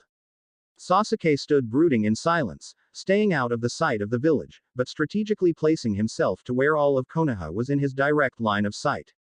Sasuke, that goes for you as well, understood. Lord Seventh tilted his head, unsure whether his former student was listening to him. We have no idea what appearance Daikonran will take, sense for any strong foreign chakra. Sasuke gave a slight nod. Both shenanigans intensely focused ahead of him towards the village entrance. Slowly he raised his hand. There, positioned at our 2 o'clock, dressed as a civilian. Naruto narrowed his eyes and leaned over the rooftop railing. Is that a woman? She doesn't look that intimidating to me, but her chakra seems off. Sasuke side-eyed Naruto, giving him an annoyed expression. Do you copy that? Kakashi asked in his headpiece. The sun was beating down on them, making beads of sweet pool against their foreheads. The Hokage let go of the wire placed inside of his mask, My Anbu team is in their positions. We will wait until Daikon is in the morgue before making our move. Let's make sure he receives a warm welcome. Kakashi saw the Anbu flank the adjacent rooftops by the morgue, invisible to the untrained eye. I'll move out first. Sasuke, you wait 30 seconds before joining me in your position. Naruto, you'll advance after that. Usually, their former sensei wouldn't have to be so explicit with instructions. Still, he had a feeling no matter how many times he drilled the information in them, that they'd act irrationally. The silver-haired ninja appeared at the open of the alley and nodded at the doorman of the morgue. The woman, wearing a shawl covering her hair and a long silk robe, asked to see a relative's body before the cremation. Sasuke appeared at an adjoining alleyway, across the way from Kakashi. Soon, Naruto's figure came into view with a bright flash of orange. Kakashi was impressed. So far, they were following orders and keeping their composure. But plans of mice and men rarely come to fruition. The Hokage saw long blonde hair swishing as its owner marched their way gruffly towards Naruto. The woman's hips swayed as the purple material sashayed around her curves as the strides became more determined. Naruto. The platinum blonde ninja screamed, giving away his position. The Hokage sighed. Of all the most idiotic things to disrupt a mission. Naruto jumped at the unexpected tone and proceeded to glare at Ino. Now isn't the time. Whatever you need to yell at me about can wait. Tell me what you found out about Sakura, and I'll leave you alone. You came back to Konoha days ago, wanting to know where she's at, and I want to know too. Ino's brows furrowed with determination. She would not relent until given her way. Sai appeared next to them. They were none the wiser that it was a doppelganger. Hey, beautiful, you weren't in the flower shop. I've been looking for you.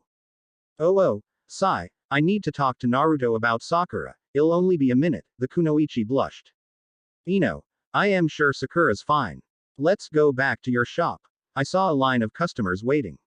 Sai placed his hands on Ino's shoulders to gently urge her to move a different direction. Okay. But, Ino began to protest, but a loud earth-shaking crash rocked the ninjas harshly off balance. What in the hell? Kakashi watched as the ninjas tried to regain their stability. He signaled to Sasuke to take Naruto's place at the entrance doors to block Daikonran's escape. The building shook again as the raven-haired ninja raced to the steps, determined to be the one to face Daikonran head-on. If Team 7 could take down a god, how hard could it be to demolish a single Rouge ninja? However, Sasuke vastly underestimated the forceful strength wielded by Daikonran. The doors blasted forth from the morgue. Fire engulfed the entranceway, expelling Sasuke's body through the air as rubble from the stone cascaded around them. Kakashi threw his arms over his face as he ducked to avoid the rubble before him. He rushed towards his team, swiftly dodging flying debris. The flames blast disintegrated Sei Shadow Clone, causing Ino to gasp as she reached through the smoke. Naruto quickly leapt from the side of the building to follow Kakashi's lead. Sasuke caught his balance relatively quickly. His knees bent as he crouched on the ground, bracing himself against the impact of the flames. Drawing his sword, he charged at the shadowy figure before him. He was massive, built like a bulldog. Muscles protruded from his arms, ripping at the edges of his sleeveless shirt. Head-drawn black war paint-like markings vertically underneath cold beady eyes void of all human qualities. Daikonran had painted his lips blood red, and his jawbone was square and unnaturally wide. Thrown over his shoulder was the lifeless body that mirrored Sakura, the same body Sasuke had cradled in his arms in the morgue. Sasuke hesitated only momentarily at seeing Sakura's body once more before storming full force at Daikonran. The rogue ninja proceeded to throw the lifeless body at Sasuke, who caught the figure with one arm, missing his opportunity to strike him head-on with his blade. Sasuke is that? Naruto stuttered as he flanked his friend on one side while Kakashi appeared on the other, refusing to look at the body in Sasuke's arms. Put her body someplace safe. Sasuke heaved the corpse at Naruto, who caught it with outstretched arms, unsure how to proceed. The Hokage readied his Chidori. Stay back and let me. But the command went unheard as Sasuke leapt through the air. Flames caught and engulfed his blade as it sliced towards Daikonran, threatening to send him to the burning depths of hell with a fiery welcoming, "Die you bastard." He chuckled with a mouth of sharpened mangled teeth itching to sink into tantalizing flesh. Daikonran caught the sharpened fiery sword with his bare palm, gripping it tightly with his skin. His finger intertwined as he attempted to twist it from Sasuke's grasp. Burn me with your flames, that won't be back your dead lover. Using his empty fist, he plunged it into Sasuke's diaphragm using charka previously stolen from Sakura, sending him trailing back once more. People of Konoha, hear me now.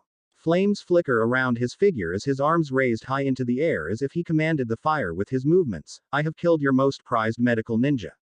I stole her chakra and infected her with incurable poison. Behold her decaying body in the arms of the Jinchuriki. I'll take great pleasure in destroying him, as well as the Hokage of this pathetic village. But first, I'll permanently end the Uchiha clan. Daikonin maliciously gurned his protruding sharpened teeth on their hideous display. Stay back. Kakashi flew with his Chidori on full force as he hurled it at Daikonin. The kinetic energy of the Chidori hit dead on target, smashing into Daikonin's chest. The rogue ninja screamed as his body absorbed the Chidori's chakra. You've underestimated me, and for that, your village will suffer. The Anbu team that had been hanging back, transferring civilians to safety, made their way back to the battleground. He's gained strength, Sai stated the obvious. Damn it, all, Sakura cursed under her breath. How the hell are we going to defeat him? Shikamaru cursed. Gods help us. They sprang on the desecrated ground, prepared to die to save their village. Naruto flew past them, towards Ino. Here, I can't do anything for her now, but I can help Sasuke, please take Sakura. Ino gulped hard, tears streaming down her face as she nodded, taking the corpse, and Naruto rushed back to his comrades. Sasuke was already aiming his sword at Daikonin. This time, it was pulsating with electric. Maybe if he could penetrate his heart directly, he'd be able to stop him before he could absorb any more chakra. But, Daikonin had other plans. He arched his back, causing the blade to pierce through his left shoulder blade. Sasuke let out a frustrating snarl as he let go of the sword's hilt. Electricity flowed through his hand as his tightly gripped Daikonin massive throat to strangle him, but the rogue ninja titled his head, almost enjoying the pressure of Sasuke's fingers around his throat. Sasuke's Sharingan was swirling in his eyes, but unfortunately, it would have little effect for the highly talented ninja. Sasuke gasped as he fell to his knees. He felt as if his life force was pulled from his fingertips. He became weak and unstable as he dropped forward. No. Sasuke shouted as his hand fell away from Daikonin's neck. Sasuke. Naruto shouted from beside him, catching him as he fell. 3 flying Chidoris soared over their heads, knocking Daikonin backward before being absorbed into his skin. Sasuke, are you okay? Naruto asked worriedly. The raven-haired ninja gasped for breath as he braced himself on his remaining hand. How the hell could he have been so careless? Sasuke internally screamed at himself. His chakra was depleted. He barely had the strength to support himself. As another Chidori hurled through the air, Daikonin tightly clasped the hilt of the sword still in his shoulder and ripped it from his flesh. He blocked the next Chidori with Sasuke's sword as it crashed into Naruto.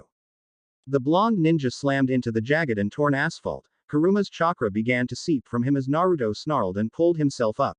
Kakashi gripped him by his shirt collar. Stay down. Don't move. You cannot let Daikonin steal your chakra too. Sasuke struggled to his feet as he staggered forward. He would not let a worthless ninja win. If he died, so be it. He'd be with Sakura, but he would take Daikonin into the depths of the fieriest pits of hell with him. Daikonin flew at him, twirling the blade in a deadly manner aimed at Sasuke's heart. He had no chakra, no means to defend himself, at least for the time being.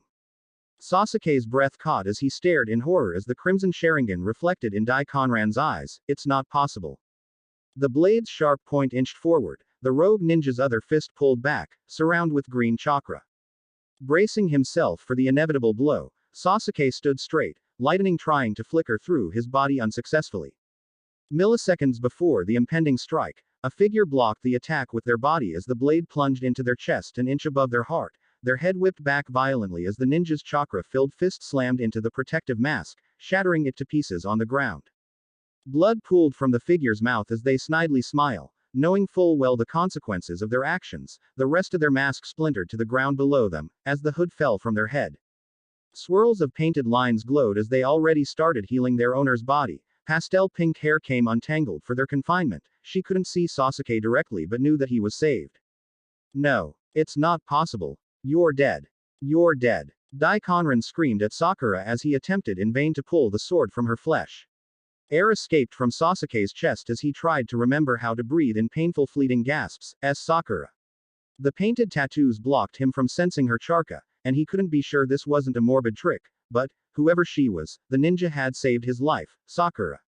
He pleaded again. Thanks for watching.